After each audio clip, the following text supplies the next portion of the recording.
Assalamualaikum first year. Today we are going to read about the colligative properties. Colligative properties are the characteristics of a solution that depends on the ratio of the number of the solute particles to the solvent particles. ये ऐसी properties हैं जो कि सिर्फ और सिर्फ इस बात पे डिपेंड करती हैं कि हमने सॉल्वेंट के लिहाज से उसमें कितने नंबर ऑफ सोल्यूट्स जो हैं वो ऐड किए हैं। ये रिलेटिव प्रॉपर्टी है।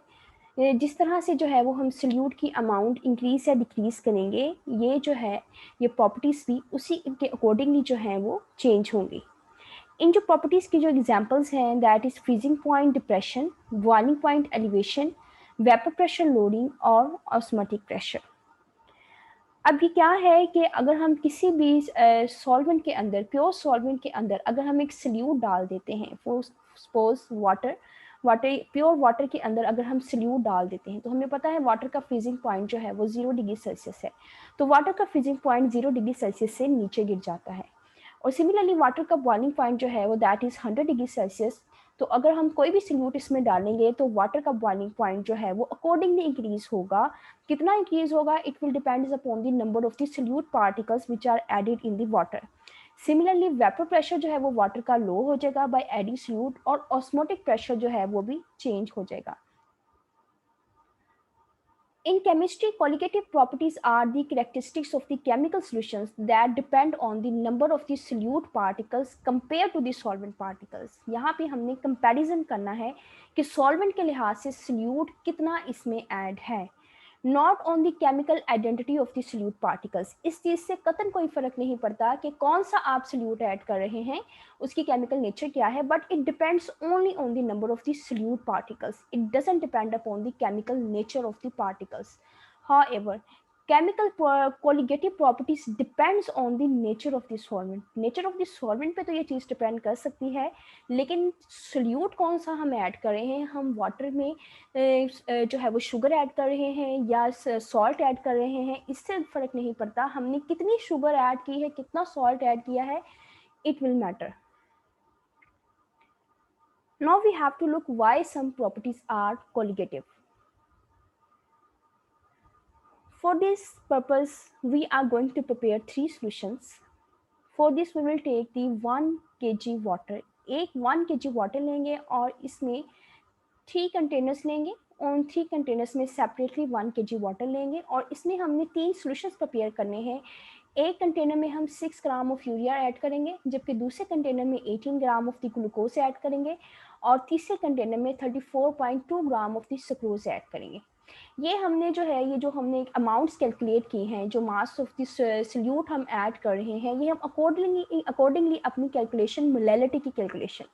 मोलैलिटी क्या चीज़ है? Molality is the number of the moles of the solute added in the 1 kg of the solvent. तो 1 kg ऑफ द सॉल्वेंट में जितने हमने नंबर ऑफ मोल्स ऐड करने हैं, तो मोलैलिटी का फॉर्मूला के अकॉर्डिंगली 0.1 मोलर सोल्यूशन की जो हमने कैलकुलेशन इसकी आई हैं मैस ऑफ द सल्यूट के, उसके अकॉर्डिंगली जो है वो हमने इन तीनों की जो है वो अमाउंट इसमें ऐड की। तो अब हमारे पास 3 सॉल्यूशंस बन गए हैं, एक यूरिया का, एक ग्लूकोज का, एक सुक्रोज का, और इन तीनों की कंसंट्रेशन क्या है? 0.1 मोलर। अब यहाँ पे क्या चीज़ है कि जब हमने ऐड करना है तो वेपर प्रेशर जो है वो सल्यूट का, हमने पीछे भी पढ़ा कि जब हम प्योर सॉल्वेंट में सल्यूट ऐड करते हैं तो वेपर प्रेशर जो है वो सॉल्वेंट का डिक्रीज हो जाता है। वेपर प्रेशर क्या चीज़ है? Vapour pressure is at constant temperature the pressure exerted by the liquid on its surface when they are in equilibrium is known as vapour pressure. अब यहाँ पे प्योर सोलवेंट का जो है वो वेपर प्रेशर ज़्यादा होता है, लेकिन जब इसमें ये रेड कलर के सल्यूट के पार्टिकल्स आ जाते हैं तो ये इसकी ऊपर वाली सरफेस को अकोमोडेट कर लेते हैं। अब यहाँ पे जो वेपर प्रेशर होगा वो लो होगा as compare to the pure solvent. The reality is that the lowering of the vapor pressure in all these solutions will be the same at a given temperature। अब देखिए हमने 3 solutions prepare किए हैं, एक में urea है, एक में ग्लूकोज है, एक में सुक्रोज है। अब हम क्या एक्सपेक्ट करेंगे कि यूरिया जो है वो किसी और तरह से बिहेव करेगा, glucose is something else chemically and chemically sucrose is something else. So we should expect कि ये जो है वो एक डिफरेंट तरीके से बिहेव करेगा, लेकिन ऐसा होता नहीं है। ये सारे सॉल्यूशंस जो हैं वो एक ही जैसा बिहेव करते हैं। इनमें जो वेपर प्रेशर लो होता है वो सब में इक्वल अमाउंट में लो होता है। क्यों ऐसा क्यों है? क्योंकि हमने जो है वो फर्स्ट स्टेप में मैंने आपको बताया कि हमने तमाम की जो है वो कंसंट्रेशन, सॉल्यूशन की कंसंट्रेशन 0.1 मोलर रखी है। तो यहाँ पे जो number of the particles of the solutes in all the solutions are equal. We have added 1/10 of the Avogadro's number of the particles. अगर हम इसको जो है वो कैलकुलेट करें कि Avogadro's number of the particles का कितना हिस्सा बनता है, तो ये 1/10, ये 10वां हिस्सा बनता है जितने भी हमने नंबर ऑफ मोल्स ऐड किए हैं, नंबर ऑफ मोल्स ऐड किए हैं। तो इसको अगर हम एवोगैड्रोस नंबर से कंपेयर करें तो एवोगैड्रोस नंबर का ये 10वां हिस्सा बनता है। तो हर एक में जो है वो एवोगैड्रोस नंबर का 10th पार्टिकल्स ऑफ सॉल्यूट जो है वो मौजूद है। The loading of the vapor pressure depend upon the number of the solute particles and not upon their molar mass and structure. Well, it should be kept in mind that these three solutes are non-volatile and non-electrolyte. लेकिन इसके साथ साथ हमें ये भी जहन में रखना है कि ये कंडीशंस वो तभी एप्लीकेबल होगी कि अगर हमने तीनों के तीनों जो है, जो हमने सल्यूट ऐड किए हैं, वो तीनों के तीनों सल्यूट नॉन वोलाटाइल भी हैं और वो नॉन इलेक्ट्रोलाइट भी हैं। अब आप देखिए इसमें यूरिया है, ग्लूकोज है, सुक्रोज है, ये तीनों नॉन इलेक्ट्रोलाइट हैं, तीनों जो इलेक्ट्रिसिटी कंडक्ट नहीं कर सकते। अब यहाँ पे क्या है कि 0.1 मोलर सोल्यूशन के लिए तीनों के तीनों जो हमने सोल्यूशंस बनाए हैं, इनमें तीनों में वेपर प्रेशर कम होगा। जब वेपर प्रेशर कम होगा तो बॉइलिंग पॉइंट जो है वो एलिवेट हो जाएगा। बॉइलिंग पॉइंट एलिवेशन हो जाएगी, कितनी होगी? That will B 0.052 degree Celsius for all the three solution. तीनों सॉल्यूशंस जो हैं वो बॉइलिंग पॉइंट, जब हम अगर हम प्योर वाटर को बॉइल करेंगे, ठीक है, तो उसका बॉइलिंग पॉइंट हमें पता है 100 है, लेकिन यहाँ पे जो है वो बॉइलिंग पॉइंट एलिवेशन होगी 0.052 डिग्री सेल्सियस की। और फ्रीजिंग पॉइंट, जब हम इसी सॉल्यूशन को फ्रीज करेंगे तो उनका फ्रीजिंग पॉइंट जो है वो लोअर हो जाएगा, डिप्रेस हो जाएगा, और किस किस पॉइंट तक होगा? 0.186 डिग्री सेल्सियस तक। तो हम यहाँ पे कह सकते हैं ये हमारी सारी कैलकुलेशन जो है वो किसके लिए थी? 0.1 मोलर सोल्यूशन के लिए। यही अगर हम सेम कैलकुलेशन जो है वो करें 1 मोलर सोल्यूशन के लिए, पहले हमने 0.1 मोलर सोल्यूशन प्रिपेयर किए, अब हम 1 मोलर सोल्यूशन प्रिपेयर करेंगे। तो 1 मोलर सोल्यूशन की प्रिपेयर करने के बाद हमें पता चलेगा कि बॉइलिंग पॉइंट एलिवेशन जो है वो दैट वाज 0.52। अब जाहिर सी बात है 0.1 मोलर सोल्यूशन था तो बॉइलिंग पॉइंट की एलिवेशन थी 0.052। अब 1 मोलर सोल्यूशन है, सॉल्यूट की कंसंट्रेशन यहाँ पे इंक्रीज हो चुकी है, तो उसी के अकॉर्डिंगली जो बॉइलिंग पॉइंट जो है वो भी एलिवेट हो चुका है। अब यहाँ पे जो है वो बॉइलिंग पॉइंट 0.52 है, जबकि 0.1 मोलर सोल्यूशन जब यहाँ पे सॉल्यूट कम मकदार में मौजूद था तो फ्रीजिंग पॉइंट की डिप्रेशन जो थी वो 0.186 थी। अब यहाँ पे 1 मोलर सोल्यूशन में इसकी कंसंट्रेशन ज़्यादा है तो फ्रीजिंग पॉइंट डिप्रेशन जो है वो 1.86 है। अब इस वक्त जो है ये हमने 1 मोलर सोल्यूशन क्यों प्रिपेयर किया है? क्योंकि अब हमने नया boiling point of the water जो है वो कैलकुलेट करना है। इस वक्त जो है 1 मोलर सोल्यूशन जो है पानी का सोल्यूशन जो है वो बॉयल होगा 100 के बजाय 100.52 डिग्री सेल्सियस पे। इसको हम कहेंगे बॉइलिंग पॉइंट कांस्टेंट या केबी। और जो new freezing point of the water जो है वो होगा -1.86। Normally water freezes at 0 degree Celsius, लेकिन सल्यूट ऐड करने से जो है वो इसका फ्रीजिंग पॉइंट जो है वो डिक्रीज हो गया है -1.86 Celsius, and this value is called as freezing point constant और KF। अब यहाँ पे हमने देखा कि कोलिगेटिव प्रॉपर्टीज किस तरह से शो होती हैं। तो यहाँ पे 3 कंडीशंस हैं कोलिगेटिव प्रॉपर्टीज को ऑब्जर्व करने के लिए। Firstly, solution should be dilute. Solution dilute होना चाहिए। एक्स्ट्रा कंसंट्रेटेड सॉल्यूशन जो है उसके लिए कोलिगेटिव प्रॉपर्टीज जो है वो हम ऑब्जर्व नहीं कर सकते। Secondly, solute should be non volatile and solute should be non electrolyte. अगर ये 3 कंडीशंस फुलफिल होंगी then we can observe the colligative properties. Now we will discuss separately all the 3 colligative properties: vapor pressure, loading, boiling point elevation, and freezing point depression. Firstly, we will discuss vapor pressure loading. How vapor pressure lowered? When non-volatile solute is dissolved in a solvent, the vapor pressure of the solvent is lowered. ये हम roles law से ये बात करें, roles law भी basically था ही इसी चीज़ के बारे में कि जब भी नॉन वोलाटाइल सल्यूट इसमें डाला जाता है किसी भी सॉल्वेंट में, ये एक प्योर सॉल्वेंट है, ठीक है, सॉल्वेंट मॉलिक्यूल्स के जो सरफेस पर जो मॉलिक्यूल्स हैं जो एस्केप कर सकते हैं प्योर स्टेट में वो ज़्यादा हैं। ठीक है। जब हम इसमें एक सल्यूट ऐड कर देते हैं which is shown by the black colour here, तो सॉल्वेंट के मालिक्यूल्स यहाँ पे देखें कि सॉल्वेंट के मालिक्यूल्स ज़्यादा हैं जो कि एयर में ज़्यादा हैं, और यहाँ पे जो है वो कंटेनर में जो सॉल्वेंट के मालिक्यूल हैं वो कम है। क्यों? क्योंकि अब जो है इसकी ऊपर वाली सरफेस जो है वो सल्यूट के मालिक्यूल्स ने ऑक्यूपाई कर ली है। दैट्स वाई जो है वो ये इसका सॉल्वेंट का वेपर प्रेशर कम होगा। अब यहाँ पे जितने ज़्यादा सल्यूट के मालिक्यूल्स होंगे उतना ज़्यादा जो है वो वेपर प्रेशर कम होगा। सल्यूट का केमिकल स्ट्रक्चर क्या है, सल्यूट की केमिकल कंपोजिशन क्या है, उसका मोलर मास क्या है, इससे जो है वो कोई जो है वो सरोकार नहीं है सॉल्वेंट के मालिक्यूल्स को। सॉल्वेंट ने सिर्फ जो है यहाँ पे हमने ये चीज़ देखनी है कि यहाँ पे कितने ज़्यादा सल्यूट के मालिक्यूल्स मौजूद है। जितने ज़्यादा यहाँ पे सल्यूट के मालिक्यूल्स मौजूद होंगे उतना ज़्यादा सॉल्वेंट का वेपर प्रेशर लो होगा। अब हमने जो है वो इसकी कैलकुलेशंस करनी है कि कितना लो होगा और उसको हम किस तरह से कैलकुलेट कर सकते हैं, और फिर उसको हम आगे अपनी कैलकुलेशंस में किस तरह से अप्लाई करेंगे। उसके लिए हम एक इक्वेशन डिराइव करेंगे। According to the Raoult's law, relative lowering of the vapor pressure is equal to the mole fraction of the solute. del P over P naught is equal to x2। ये हमने roads law में जो है ये expression derive किया था। relative lowering of the vapor pressure which is del P over P naught and x2 is the mole fraction of the solute। अब हमें पता है कि mole fraction of the solute that is equal to the 1 unity. तो mole fraction of the solute जो है यहाँ पे, अगर हम mole fraction of the solute निकालना चाहें तो हम किस तरह से निकाल सकते हैं? मोल fraction of the solute divided by mole fraction of the solvent plus solute, sorry number of the moles of the solute over number of the moles of the solvent. तो इसको ये जो है वो मोल फ्रैक्शन का formula है। अब यहाँ पे इस रोड्स लॉ के एक्सप्रेशन में हम x2 की वैल्यू जो है वो पुट कर देंगे। Del P over P naught, x2 की जगह पे हम इसकी वैल्यू लिख देंगे n2 over n1 plus n2। तो अब यहाँ पे जो है वो हम इसको जब कैलकुलेट करेंगे तो हम कहेंगे कि for a dilute solution n2 can be ignored in the denominator. Dilute solution है, डाइल्यूट सोल्यूशन का क्या मतलब है कि number of the moles of the solutes are very very small. तो हम जो है इसको जो डिनोमिनेटर में है n2 इसको इग्नोर कर देंगे, तो हमारे पास expression reduce to the n2 over n1।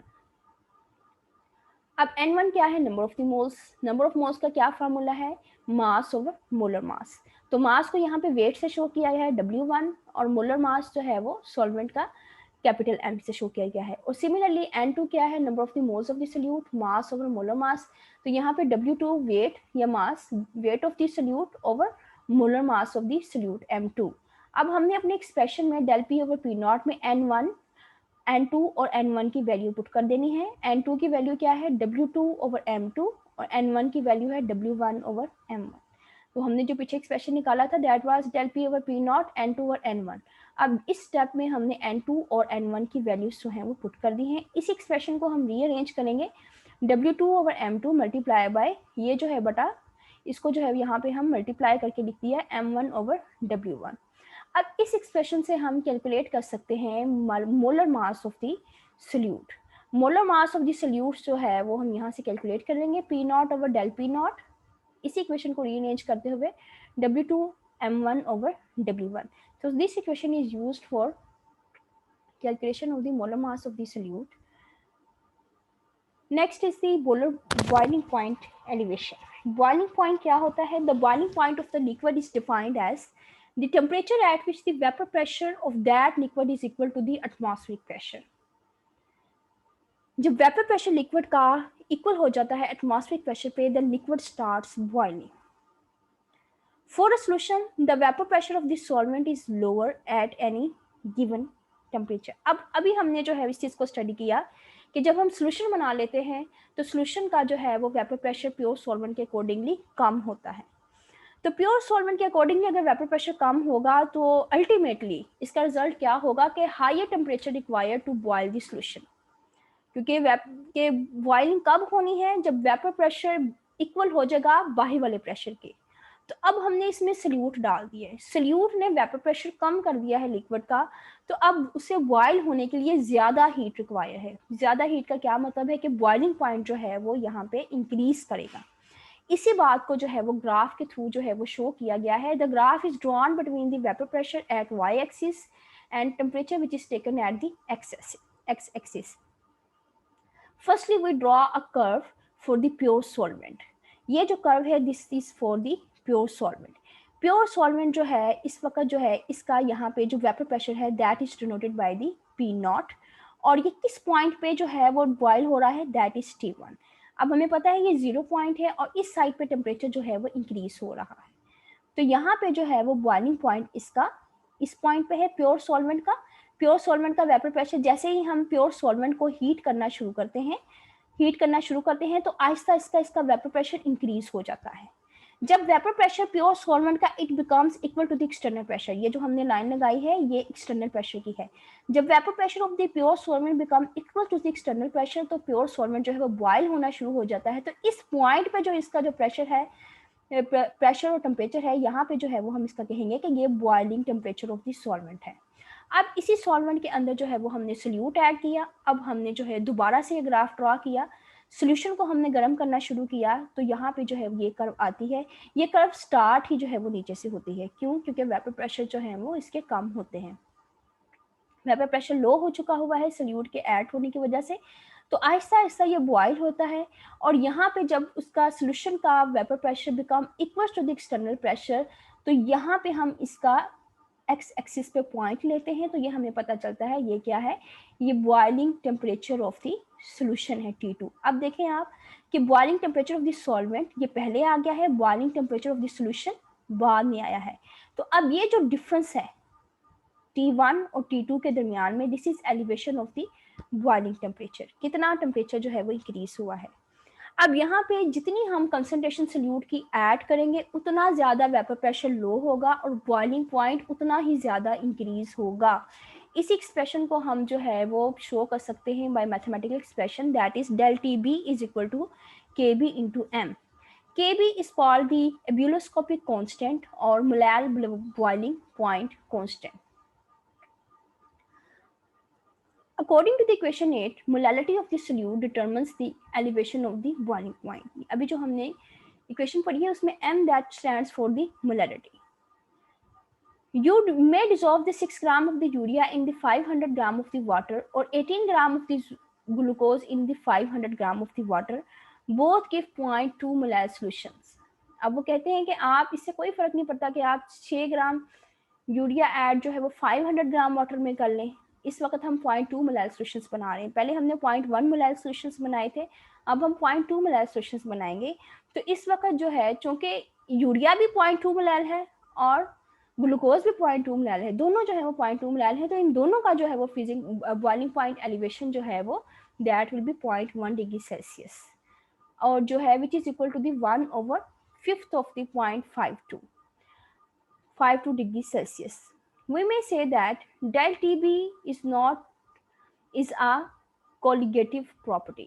अब हमें मोलैरिटी का फार्मूला पता है. मोलैरिटी क्या है? मास of the solute over molar mass of the solute multiply by 1 over mass of the solvent in kg. तो मोलैरिटी को हम मास ऑफ द सोल्यूट को हम W2 से शो करेंगे, molar mass of the solute को M2 से शो करेंगे. 1 over mass of the solvent in kg में है तो यहाँ पे W1 डिवाइडेड बाय 1000. इसी इक्वेशन को रीअरेंज करके कितने में 1000 हम जो है वो न्यूमरेटर में ले जाएंगे. तो ये equation is equal to M is equal to 1000 W2 over M2 W1. अब यहाँ पे जो है हमने जो पीछे इक्वेशन पढ़ी है del TB is equal to KB multiply by M was C molarity. अब इसी इक्वेशन में M की जगह पे जो है वो हम मोलैरिटी की वैल्यू जो है यही वाली मोलैरिटी की वैल्यू अभी हमने जो कैलकुलेट की है इस इक्वेशन में पुट कर देंगे. तो इक्वेशन बन जाएगी del TB is equal to KB 1000 W2 over M2 into W1. Equation को रीअरेंज करते हुए हम यहाँ पे इसको निकाल लेंगे molecular mass of the solute that is equal to the KB over del TB W2 over W1 multiply by 1000. तो यहाँ पे ये इक्वेशन हम यूज कर सकते हैं to calculate the molar mass of the non volatile and non electrolyte solute in the volatile solvent. अब question ये राइज होता है कि हम कि बॉइलिंग पॉइंट कितना एलिवेट होगा, हम उसको किस तरह से मेजर कर सकते हैं. इसके लिए हमारे पास एक स्पेशल मेथड है that is lands-Buerger's method. Lands-Buerger's method जो है इसके लिए जो इंस्ट्रूमेंट यूज़ होता है इसके जो है ये कुछ पार्ट्स यहाँ पे शो पार्ट्स जो हैं वो शो किए गए हैं। फर्स्ट पार्ट इसका है an inner tube with the hole in its side. एक इनर ट्यूब जो है वो ली जाती है, ठीक है। This is the inner tube, this one is an inner tube which has a hole and this tube is graduated। the graduated tube ये जो है वो हमने लेनी है और इसके एक साइड पे होल है। होल क्यों है? होल जो है वेपर्स को एस्केप करने के लिए यहाँ पे रखा गया है। फिर हमें चाहिए बॉइलिंग फ्लास्क। बॉइलिंग फ्लास्क का क्या काम है? बॉइलिंग फ्लास्क का काम है which send the solvent vapours into the graduated tube through the rose head. अब यहाँ पे हमने एक रोज हेड की ट्यूब है, इसके एंड पे इस रोज हेड की ट्यूब को यहाँ पे शो नहीं किया गया। इस रोज हेड की ट्यूब को यहाँ पे हमने एक फ्लास्क के साथ अटैच करना है और वो फ्लास्क उसके नीचे जो है वो ट्राइपॉड स्टैंड और बर्नर रखा होगा, तो वहाँ से जो है ये बॉयल हो रहा होगा। बॉयल क्या हो रहा होगा? बॉयल सॉल्वेंट हो रहा होगा। जिस सॉल्वेंट का हमने जो है वो बॉइलिंग पॉइंट एलिवेशन स्टडी करनी है, उस सॉल्वेंट को हम फ्लास्क में लेंगे और वो फ्लास्क जो है वो यहाँ पे अटैच करके यहाँ पे रख दी जाएगी। और थर्ड इसका पार्ट है an outer tube, this one, an outer tube which receives the hot solvent vapours coming from the side hole of the inner tube. तो यहाँ से जो वेपर्स निकल रहे हैं वो आउटर ट्यूब में जो है वो सर्कुलेट करते हैं। एंड फोर्थ पार्ट है thermometer which can read up to 0.01 kelvin. तो ग्रेजुएटेड ट्यूब के अंदर हमने एक थर्मोमीटर भी डालना है जिसको हम बैकमैन थर्मोमीटर कहते हैं। बैकमैन थर्मोमीटर की क्या स्पेसिफिकेशन है कि ये 0.01 केल्विन डिग्री तक जो 0.01 केल्विन तक जो है वो रीडिंग ले सकता है। अब इसका जो है वो इसको हमने यूज़ कैसे करना है? जैसे मैंने आपको पीछे बताया कि यहाँ पे जो है वो हम फ्लास्क जो है वो रखेंगे, फ्लास्क में सॉल्वेंट होगा। वो सॉल्वेंट सबसे पहले हम यहाँ पे रोज हेड ट्यूब में थोड़ा सा सॉल्वेंट ऐड करेंगे और इसी रोज हेड ट्यूब के एंड पे यहाँ पे एक फ्लास्क लगाएंगे और उसके अंदर भी सॉल्वेंट होगा। उस सॉल्वेंट को जब हम हीट करेंगे तो उसके वेपर्स बनेंगे।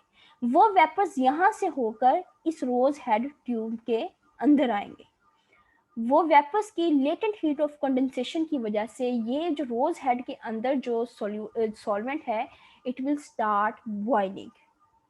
अब ये जब बॉयल होगा तो जाहिर सी बात है कि जो इसका जो ये ग्रेजुएटेड ट्यूब का जो टेम्परेचर है वो भी इंक्रीज होगा। तो कितना इंक्रीज होता है वो हमने थर्मोमीटर से उसकी first reading that is our T1। और ये T1 क्या है? ये प्योर सॉल्वेंट का बॉइलिंग पॉइंट है। प्योर सॉल्वेंट का बॉइलिंग पॉइंट हमने फाइंड कर लिया। अब इसके बाद हमने इसमें इस ट्यूब में सल्यूट ऐड करना है। सल्यूट ऐड करने के बाद हमने दोबारा से जो है वो बॉइलिंग फ्लास्क इधर रखनी है और बॉइलिंग फ्लास्क से दोबारा से वापस आएंगे और इस वक्त जो है फिर हम दोबारा से जो है वो बॉइलिंग पॉइंट जो है वो डिटरमिन करेंगे। अब ये जो बॉइलिंग पॉइंट होगा that will be the T2 और ये बॉइलिंग पॉइंट होगा सोल्यूशन का बॉइलिंग पॉइंट। तो T2 माइनस T1 जो है वो हमारा बन जाएगा डेल T। अभी हमने जो कैलकुलेशंस की हैं मॉलिक्यूलर मास की, molecular mass of the solute जो है वो हम डिटरमिन कर लेंगे with the help of this equation जो कि अभी हमने ड्राइव की है। Next is the freezing point depression. Freezing point is also defined as that temperature at which its solid and liquid phases have the same vapor pressure। ऐसा point है जिसमें solid और लिक्विड फेज के जो है vapour pressure same होते हैं। अब अगर हम किसी प्योर सॉल्वेंट में कोई सोल्यूट ऐड करते हैं तो adding the solute louvers the freezing point of the solvent. ये तीसरी कॉलिगेटिव प्रॉपर्टी है।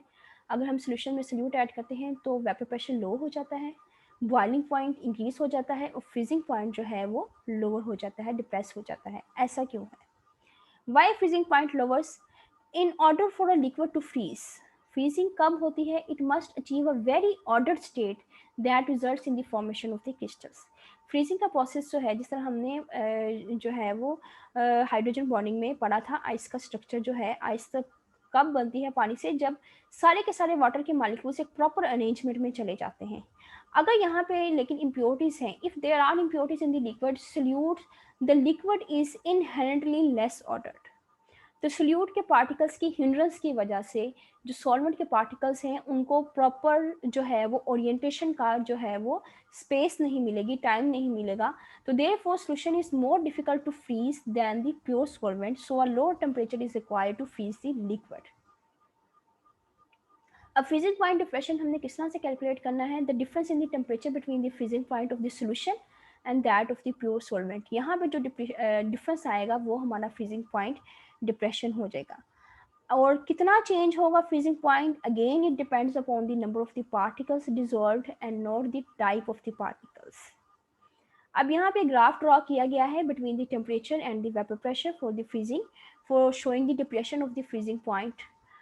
अब ये जो फर्स्ट इसके कर्व है A B C, this is the first curve, this curve is for the pure solvent. Temperature here it is 0, here it is increasing. तो हम इस वक्त फ्रीजिंग पढ़ रहे हैं, तो जाहिर सी बात है हम अपनी कर्व यहाँ से स्टार्ट करेंगे। फ्रीजिंग पढ़ रहे हैं तो हम टेम्परेचर जो है वो लोअर करेंगे तो फ्रीजिंग की तरफ जाएंगे, तो we will start from this side. तो ए बी जो कर्व है, ए बी सी जो कर्व है, इसमें जब पॉइंट बी आता है, यहाँ पे इस कर्व के अंदर जो पॉइंट बी आता है, ये पॉइंट बी जो है ये किसका पॉइंट है, ये सॉलिड का, ये सॉल्वेंट का जो है वो फ्रीजिंग पॉइंट है। सॉल्वेंट का फ्रीजिंग पॉइंट जो है वो यहाँ पे जो है, ये पी नॉट से इसका वेपर प्रेशर शो किया गया है इस पॉइंट पे, और यहाँ पे इसी को हम नीचे टेम्परेचर एक्सिस पे ले जाएंगे, ये हमारा T1 है। तो T1 ये क्या है, फ्रीजिंग पॉइंट, फ्रीजिंग टेम्परेचर जो है वो freezing temperature of the pure solvent. B C curve, ये जो बी सी कर्व है, ये कर्व हमें वेपर प्रेशर शो कर रही है किसका, सॉलिड सॉल्वेंट का, कि जब सॉल्वेंट जो है वो फ्रीज हो जाता है तो उस वक्त उसका जो वेपर प्रेशर होता है ये बी सी कर्व से शो किया गया है। जो नीचे कर्व दी गई है डी ई सी, ये जो डी कर्व है, यहाँ से जब हम सोल्यूट ऐड कर दिया, सोल्यूशन बन गया है, तो हमने टेम्परेचर आहिस्ता आहिस्ता डिक्रीज करना शुरू किया। तो सोल्यूशन जो है वो किस पॉइंट पे आके जो है वो फ्रीज होता है, ई पॉइंट पे। ई पॉइंट पे सोल्यूशन जो है वो फ्रीज हो जाता है, इस वक्त इसका वेपर प्रेशर पी है और इसका जो टेम्परेचर है जिस पॉइंट पे ये फ्रीज हुआ T2। अब देखें यहाँ पे फ्रीजिंग पॉइंट सॉल्वेंट का ज़्यादा था और जो सोल्यूशन का जो फ्रीजिंग पॉइंट है वो उससे कम आ जाता है। तो यहाँ पे जो है वो फ्रीजिंग, यहाँ पे जो डिफरेंस है T1 और T2 के दरमियान, ये है फ्रीजिंग टेम्परेचर डिप्रेशन।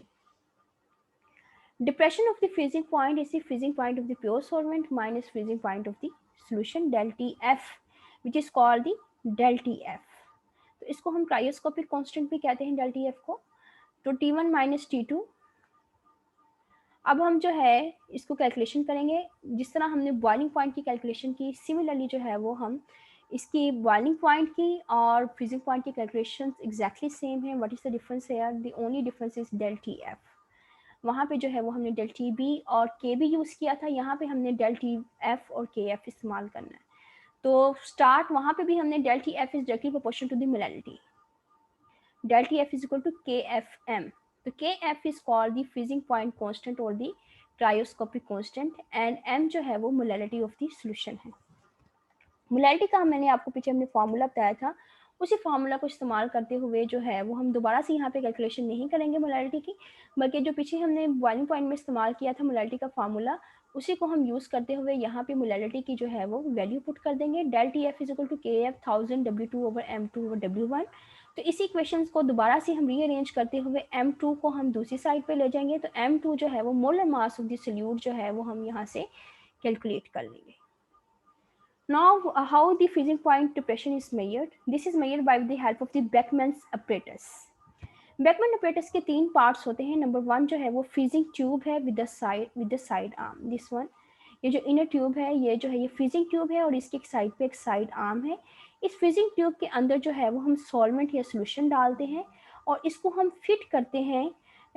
यहाँ पे इसके अंदर जो है वो एक स्टीरर डाला जाता है और साथ में बेकमैन्स थर्मोमीटर होता है। इसका जो दूसरा पार्ट है बेकमैन सेपरेटर्स का दूसरा पार्ट जो है वो एन आउटर लार्जर ट्यूब। जो फ्रीजिंग ट्यूब है, फ्रीजिंग ट्यूब फिट की जाती है एक आउटर लार्जर ट्यूब में। The air jacket in between these help to achieve the slower and more uniform rate of the cooling. इसके दरमियान में आउटर लॉन्गर ट्यूब और फ्रीजिंग ट्यूब के दरमियान में जो है वो एक स्पेस रखी जाती है, this space is called as air jacket. और ये क्यों रखी जाती है, ताकि जो है वो यूनिफॉर्म फ्रीजिंग जो है वो अचीव हो। थर्ड पार्ट जो है, ये जो ट्यूब, ये दोनों ट्यूब्स जो कि एक दूसरे में फिट की है, these are fitted in the large jar containing the freezing mixture. Freezing mixture क्या है, फ्रीजिंग मिक्सचर में जो है वो हम आइस नॉर्मली डाल के इसमें सोडियम क्लोराइड या पोटाशियम नाइट्रेट जो है उसका मिक्सचर डाल देंगे ताकि जो है वो ये फ्रीजिंग में हमारी हेल्प करें। तो एक जार के अंदर जो है वो इन ट्यूब्स को जो है वो रख दिया जाता है। अब हम क्या करेंगे, सबसे पहले फर्स्ट स्टेप क्या करेंगे कि यहाँ पे जो है पहले हम प्योर सॉल्वेंट का फ्रीजिंग पॉइंट फाइंड करेंगे। प्योर सॉल्वेंट जो है वो 20 to 25 gram of the solvent जो है वो हम फ्रीजिंग ट्यूब में लेंगे और the bulb of the thermometer is immersed in the solvent. अब सब पहले जो है पहले हमने डायरेक्ट करना है। पहले हमने फर्स्ट स्टेप क्या करना है कि ये जो फ्रीजिंग ट्यूब है इसको आउटर ट्यूब में से निकाल लेना है और इसको डायरेक्टली हमने जार के अंदर रख देना है, फ्रीजिंग मिक्सचर के अंदर। फ्रीजिंग मिक्सचर के अंदर डायरेक्टली रख के हमने करना है कि डायरेक्टली इसका फ्रीजिंग पॉइंट क्या आता है। ठीक है, फ्रीजिंग ट्यूब को डायरेक्टली फ्रीजिंग मिक्सचर के अंदर रखेंगे, ये एयर जैकेट के अंदर नहीं रखना। फिर दूसरी दफ़ा जो है हम क्या करेंगे, फिर जो है हम दूसरी दफ़ा दोबारा से इसका फ्रीजिंग पॉइंट फाइंड करेंगे। कब? इसके अंदर जो है इस आउटर ट्यूब के अंदर एयर जैकेट के अंदर रखकर स्लोली हम करेंगे। हम देखेंगे कि डायरेक्टली और अगर स्लोली कूलिंग करने से कितना डिफरेंस आता है। तो ये हमारा हो गया प्योर सॉल्वेंट का फ्रीजिंग पॉइंट। अब हमने क्या करना है कि ट्यूब जो है वो इसको रिमूव करना है और सॉल्वेंट को मेल्ट करना है और इसके अंदर जो है वो थोड़ा सा जो है हमने सल्यूट जो है ऐड कर देना है और वापस इस फ्रीजिंग ट्यूब को हमने एयर जैकेट के अंदर रख देना है। एयर जैकेट के अंदर जब हम रखेंगे तो दोबारा से जब सॉल्वेंट फ्रीज होगा तो हमने इसका फ्रीजिंग पॉइंट सोल्यूशन जो है यहाँ पे फ्रीज होगा तो हमने सोल्यूशन का फ्रीजिंग पॉइंट निकाल लेना है। तो पहला टेम्परेचर और दूसरा टेम्परेचर इसका जो है वो हम डिफरेंस जो है वो लेंगे। तो ये हमारे पास आ जाएगा फ्रीजिंग पॉइंट। अब एप्लीकेशंस क्या हैं कोलिगेटिव प्रॉपर्टी की? जो हमने सारी कोलिगेटिव प्रॉपर्टीज पढ़ी हैं इसको हम नॉर्मल लाइफ में कहाँ कहाँ पे इस्तेमाल करते हैं। Firstly molecular mass of the solute determination. एक सोल्यूशन के अंदर कौन सा सोल्यूट डाला गया है, ठीक है, और जो है इसका कौन सा सोल्यूट डाला गया है इसकी आइडेंटिफिकेशन हम कर सकते हैं with the help of the colligative properties के जो फॉर्मूला हमने पढ़े हैं, बॉइलिंग पॉइंट के, एलिवेशन का और फ्रीजिंग पॉइंट डिप्रेशन के जो फार्मूलाज पढ़े हैं वहाँ से हम कैलकुलेट कर सकते हैं। सेकेंडली कोलिगेटिव प्रॉपर्टीज़ हमें हेल्प करती हैं कहाँ पे? कार के अंदर, मोबाइल कार्स के अंदर जो है एंटी फ्रीज के तौर पे कुछ हम लिक्विड्स इस्तेमाल कर सकते हैं। कुछ सल्यूट्स जो हैं वो वाटर के अंदर मिक्स करके पेट्रोल में डाले जाते हैं। For example ethyl alcohol. Ethyl alcohol को जो है वो सर्दियों में हम सर्दियों या गर्मियों दोनों में हम डालते हैं, पेट्रोल के अंदर मिक्स किया जाता है। क्यों? क्योंकि इथाइल अल्कोहल जो है वो सर्दियों में पेट्रोल का फ्रीजिंग पॉइंट जो है वो लो कर देती है और गर्मियों में जो है वो बॉइलिंग पॉइंट उसका जो है वो एलिवेट कर देती है। ऐसा नहीं कि थोड़ी सी हीट से जो है वो पेट्रोल जो है वो बॉयल हो जाए या पेट्रोल जो है वो ज़रा सी अगर हीट हो, ज़रा सी अगर सर्दी ज़्यादा हो जाए तो पेट्रोल फ्रीज़ हो जाए। तो पेट्रोल की फ्रीजिंग और बॉइलिंग से बचने के लिए हम इसमें इथाइल अल्कोहल जो है वो ऐड कर देते हैं। तीसरा जो है वो हम इसको कुछ सल्यूट्स को हम यूज़ कर सकते हैं। फॉर एग्जांपल सोडियम क्लोराइड और potassium nitrate to lower the melting point of the ice for freezing mixture of the ice cream machines. Ice cream machines के अंदर फ्रीजिंग मिक्सचर बनाने के लिए हम इसमें नमक ऐड करते हैं। तो इससे क्या होता है कि आइस जो है वो जल्दी मेल्ट नहीं होती। तो all of these was about the colligative properties. Thank you, students.